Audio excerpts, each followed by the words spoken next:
বালা চাউ তৈরি করার রেসিপি।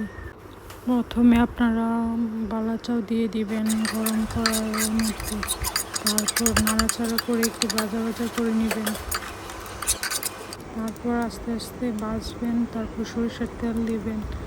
তেল দেওয়ার পর তেলটা দিয়ে আবার সুন্দর করে ভাজবেন যেন মচমচা হয় আর শুটকির গন্ধটা যেন চলে যায়।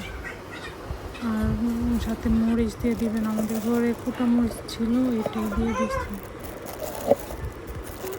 শুকনা মরিচ তো আছে, কিন্তু এগুলা ভর্তা বানানোর জন্য মিক্সারে গ্রাইন্ড করে রাখা আর কি, সেজন্য আর কষ্ট করতে যাইনি, এটাই দিয়ে দিচ্ছি। তারপর শুকনো মরিচ দিয়ে একটু ভাজা ভাজা করে নেবেন।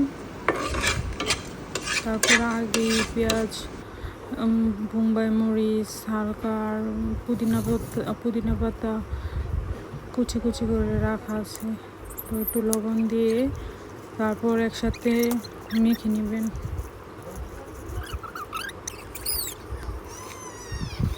মেখে নিলেই তৈরি হয়ে যাবে বালা চাউ রেসিপি। গরম ভাত দিয়ে খাবেন।